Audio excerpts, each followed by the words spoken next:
And events are increasingly becoming an important source of creativity as well. This is an interesting example, again from Barcelona. I make no apologies for using Barcelona as an example. But the Festes de Gracia, which is a local neighbourhood just a few hundred metres from this building, they have a very interesting annual festival in which the focus is on decorating streets. So around 20 streets in the neighbourhood are decorated, and it's very attractive, it's got lots of atmosphere. The interesting thing about it also is that all of this decoration is made from recycled materials. So the locals spend the whole year collecting milk cartons and egg boxes and all that kind of stuff to make the decorations. So it's also sustainable. It teaches kids about recycling. It's doing a lot of good things for the community, and it's producing something which is very attractive for tourists. And this is becoming something which is being picked up by guidebooks in Barcelona, by in-flight magazines and so on. So increasingly you will have international tourists wandering around a local neighbourhood rather than just going to the commanding heights of Barcelona culture. In Brussels, they developed an event called the Zineke Parade, which was actually part of the European Capital of Culture in 2000, and since then it has been repeated several times.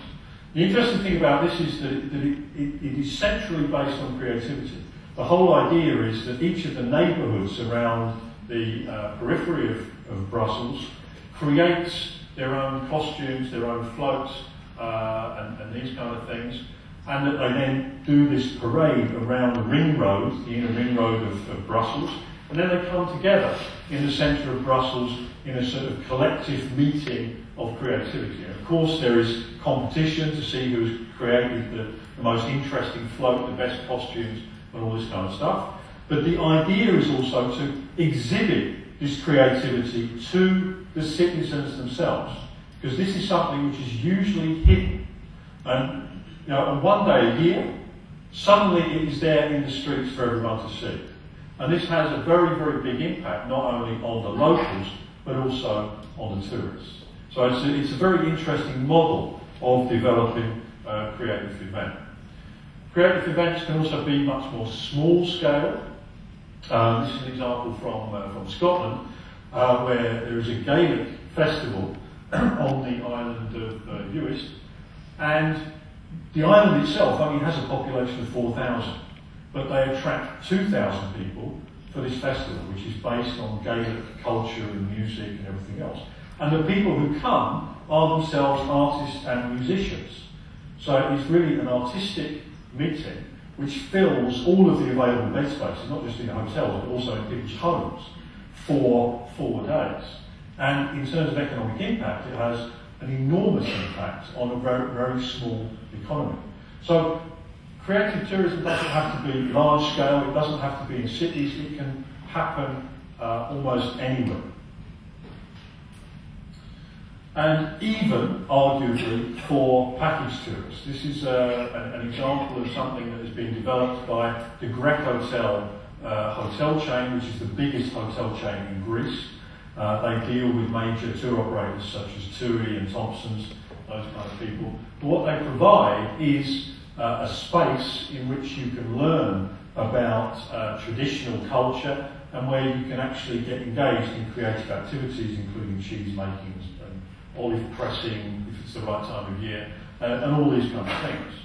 So they have developed a creative product which can cater for people who maybe didn't think they were coming on holiday for any kind of creativity at all. They're usually just lying on the beach. But you can still introduce these people to creative activities, and hopefully this will engage some of them more heavily in the future, and they may want to come back and do other types of tourism other than just lying on the beach in a future holiday.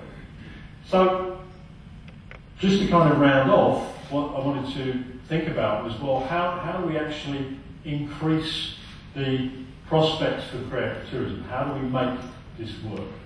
Well, the first thing, the most important thing, is that in order for this to work, the destination, the place in which it happens, has to be creative. And I don't mean that it has to have creativity. What I mean is you have to be creative in developing your products and experiences and linking those to creative tourism, because otherwise it's not going to work. And that also relies on thinking about what is distinctive about that place, because creativity is everywhere. So why should people come to this particular place to undertake something creative? And that is a very important thing to think about. You have to link those creative resources into local networks. That's very often what the cultural sector is good at doing, but you then have to link them into national and global networks as well, because if you don't get that visibility for your creativity, then the tourists are much less likely to come. You have to develop systems of co-creation which bring the producers and the consumers together to co-create experiences. And this is very important because this is what increases the attractiveness of your creative product, and that's the reason why people will come back, because otherwise you could come and do a creative experience once, done that, tick. But if you are involved with the local creative system, then the chances are much higher that you'll come back and develop your creativity further. You need to develop links between tourism, culture and creativity. Very often what we see is that the tourism sector, the cultural sector, the creative sector, completely different things. Tourism doesn't link in any significant way with culture. They will put cultural highlights on their list of attractions to visit, but they will have no understanding of how the cultural system in the destination works. And on the other hand, the cultural sector has no understanding of tourism. So we need to create a dialogue if this system is going to work effectively. And what we should be doing, I would argue, is using creative tourism as a tool for rethinking ourselves and the places that we live in. So it's an opportunity to have people come from the outside and to look at a place and to start thinking about, well, what is good about this place? What could be improved about this place? How could we engage creativity to make things better? So it's also a chance for us to rethink what we're doing. But at the most basic level, I think, what is important is to be yourself. This was, for me, a very interesting example of how you think through being yourself, because cities are increasingly engaged in a competitive struggle to attract visitors, investment, media attention and so on. And the temptation for many smaller places, if you're not a global city like London or Paris or Rome or whatever, is to think about how you can become like one of those places. So you will see lots of cities trying to position themselves as Paris. Yeah? Barcelona went through a phase of being the Paris of the south.